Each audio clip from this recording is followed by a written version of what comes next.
wabarakatuh. Jurusan. Apa kabar adik-adik? Alhamdulillah. Cerdas, sukses. Masya Allah. Bin. Yes. Bin. Mereka. Bin. Jaya. Bin Pitung. Semangat. Baiklah adik-adik, sebelum Ibu memberikan materi hari ini, kita berdoa dulu dan bagi ketua kelas dipimpin untuk berdoa. Teman-teman, sebelum kita belajar, mari kita berdoa. Berdoa mulai.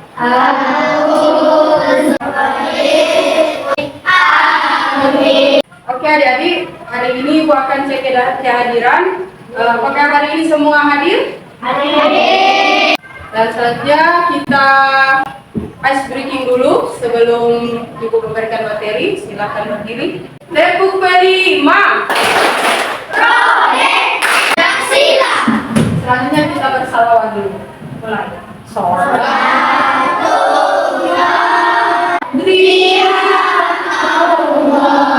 Oke, untuk tujuan kali ini masih tetap berhubungan dengan materi minggu lalu, yaitu tentang agama dan kepercayaan masyarakat Arab sebelum kedatangan Islam. Tapi untuk materi kali ini kita akan membahas tentang penyimpangan-penyimpangan masyarakat Arab sebelum kedatangan Islam dan faktor-faktor penyebab penyimpangan masyarakat Arab sebelum kedatangan Islam. Dan setelah itu Ibu akan memberi kalian tugas kelompok sama tugas individu, dan Ibu akan menilai kalian. Baik adik-adik, sebelum Ibu memberikan materi, Ibu akan memberikan suatu video yang Ibu akan putar, dan kalian akan mengamati video yang Ibu putar nanti. Sebelum diutusnya Rasulullah Muhammad SAW, pada saat Islam masuk di Jazirah Arab, di akhirnya agama Nabi Ibrahim hanya dipegang oleh sebagian kecil masyarakat. Ya, jadi itulah tadi sedikit materi dari Ibu akan bahas, dan itu sedikit penyimpangan yang ada di masyarakat Arab sebelum kedatangan Islam. Nah, kalian perhatikan dulu di slide. Jadi materi kali ini masih tetap tema agama dan kepercayaan masyarakat Arab sebelum kedatangan Islam. Jadi capaian pembelajaran kita, kehidupan masyarakat Arab sebelum Islam sebagai tujuan pembelajaran, yaitu kalian mampu memahami agama dan kepercayaan masyarakat Arab sebelum Islam. Materi pokok kita hari ini yang pertama tentang paham yang menyimpang dari kebenaran masyarakat Arab sebelum kedatangan Islam. Dan di sini ada beberapa paham yang menyimpang. Yang pertama, memuja ruh nenek moyang. Yang kedua, memuja batu dan kayu. Yang ketiga, memuja air dan api. Yang keempat, menyembah hewan dan tumbuhan. Dan yang kelima, memuja jin. Nah, seperti yang kalian lihat di video tadi, ada penyimpangan-penyimpangan yang terjadi di zaman jahiliyah atau. Nah, di sini juga ada penyimpangan-penyimpangan di Indonesia, ada juga contoh penyimpangan-penyimpangan yang terjadi. Nah, kalian bisa lihat gambar. Yang gambar pertama itu ada penyimpangan apa di situ? Penyembah batu. Itu masih terjadi sampai sekarang di Indonesia. Nah, yang gambar kedua ada apa lagi? Penyimpangan apa? Menyembah air. Mereka selalu memberikan sesajian atau di air. Kemudian ada yang ketiga, menyembah pohon. Lihat di situ. Bukan cuma di hulu, tapi sekarang juga masih ada penyimpangan-penyimpangan yang terjadi, khususnya di kita di sini di Indonesia. Kemudian ada gambar yang keempat. Apa itu? Kuburan. Di mana itu yang kalian lihat? Biasanya rakyat, manusia yang sudah apa? Yang sudah meninggal. Mereka masih sembah lagi.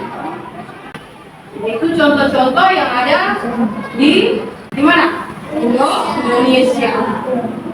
Kemudian materi kita yang kedua tentang faktor penyebab penyimpangan masyarakat Arab sebelum kedatangan Islam. Nah, kenapa timbul penyimpangan? Karena ini. Yang pertama, mereka membutuhkan Tuhan yang bisa selalu bersama mereka. Pada waktu itu masyarakat Arab mengenal Tuhan itu, kata mereka Tuhan itu bagi mereka abstrak. Abstrak itu tidak terlihat. Makanya mereka membutuhkan Tuhan yang bisa selalu bersama mereka. Kemudian yang kedua, mereka selalu mengagungkan leluhur yang telah berjasa, terutama kepala kabilah nenek moyang mereka. Nah, waktu dulu itu mereka mempercayai nenek moyang mereka sebagai Tuhan, sebagai Tuhan. Yang ketiga, penyebabnya mereka takut menghadapi kekuatan alam yang menimbulkan bencana sehingga mereka mencari kekuatan lain selain Tuhan. Itu adalah penyebab apa? Terjadinya penyimpangan. Lanjut. Glosarium, ada musyrik. Nah, musyrik ini adalah orang yang menyekutukan Allah. Dua ada zalim, menindas, menganiaya, berbuat sewenang-wenang. Dan ketiga, tauhid. Nah, tauhid ini pada zaman dahulu sudah ada. Jadi tauhid ini dibawa oleh Nabi Ibrahim alaihissalam dan di Nabi Ismail. Kemudian ada abstrak yang aku bilang tadi, abstrak kasat mata. Kemudian ada sesajian. Nah, sesajian tadi yang kalian lihat di gambar yang Ibu tampilkan tadi, yang penyimpangan yang ada di mana? Di Indonesia yang ada penyimpangan. Nah, penyimpangan itu apa? Penyimpangan itu tindakan yang menyimpang dari norma-norma yang berlaku. Oke, kemudian sini ada uji kompetensi ya. Uji kompetensi tadi seperti yang kita bilang tadi, kalian akan diberi tugas kelompok dan tugas individu. Dan nanti jadi dari penjelasan ibu tadi, apakah kalian sudah mengerti paham-paham penyimpangan apa yang terjadi di masyarakat Arab pada waktu itu? Itu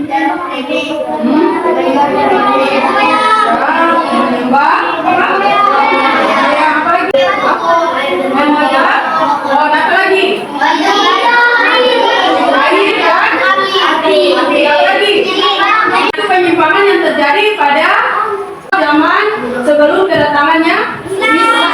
Kalau yang penyimpangan yang terjadi di Indonesia yang zaman sekarang apa?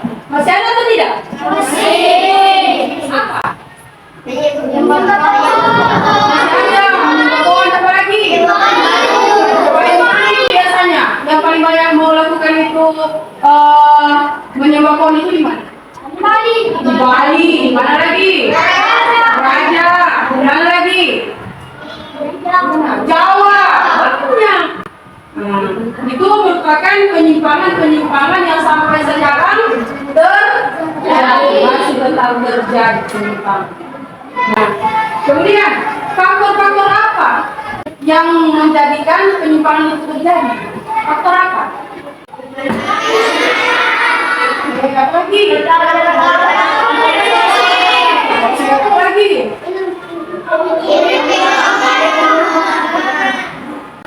Jadi kenapa sering terjadi penyimpangan sampai sekarang? Karena itu kurangnya keimanan kepada Allah Subhanahu Wa Taala, satu kurangnya pengetahuan agama, apalagi atau kurang bertanya kepada ulama-ulama. Masih banyak lagi. Kenapa sering terjadi faktor penyebab penyimpangan? Oke. Nah, dari materi tadi, Ibu akan membagi kelompok dan kalian akan diberi tugas Dan setelah itu kalian mempresentasikan tugas kelompok kalian di depan kelas. Dan ada yang bertanya, kelompok yang maju berarti kelompok yang tidak maju yang bertanya. Jadi silakan kalian berkelompok, membuat kelompok. Silakan.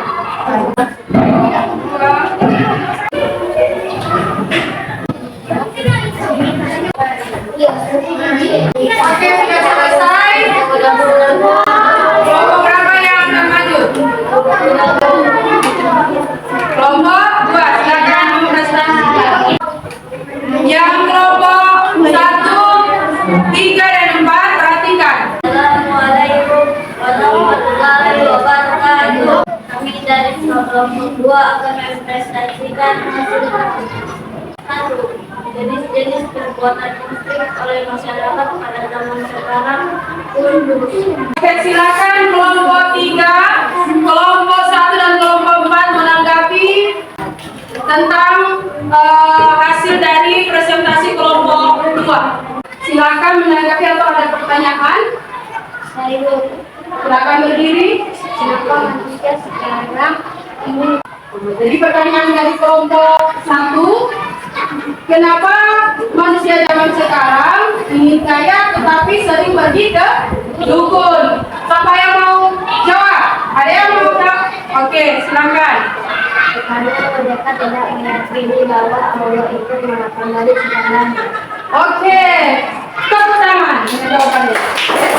Ada lagi yang ingin bertanya? Kenapa masyarakat sekarang Silakan dijawab untuk kelompok 3. masyarakat Arab sebelum kedatangan Islam itu hidup di zaman Ingat jawabannya tadi? Ingat jawabannya? Karena masyarakat Arab sebelum kedatangan Islam hidup di zaman apa? Iya, maksudnya zaman kebodohan atau kegelapan. Oke, masih ada lagi pertanyaan? Pas? Baiklah, Ibu akan memberikan kalian tugas individu, yaitu ada 10 nomor dan kalian beri tanda silang pada jawaban yang paling tepat.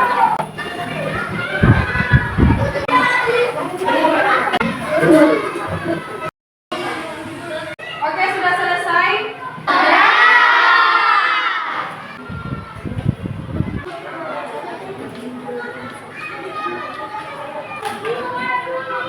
Jadi, kesimpulan untuk materi hari ini, sebenarnya masyarakat Arab sebelum kedatangan Islam itu sudah memiliki agama, namun demikian mereka masih menganut paham yang menyimpang dari kebenaran.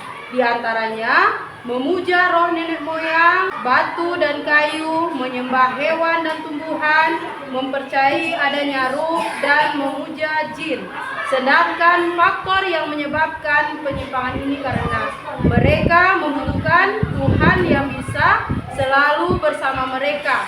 Mereka juga mengagungkan leluhur, selain itu mereka juga takut menghadapi bencana alam. Jadi itulah kesimpulan materi kita hari ini. Jadi kalian tahu paham-paham apa yang menyimpang di masyarakat Arab sebelum kedatangan Islam? Paham-paham apa tadi? percaya dengan nenek moyang. Terus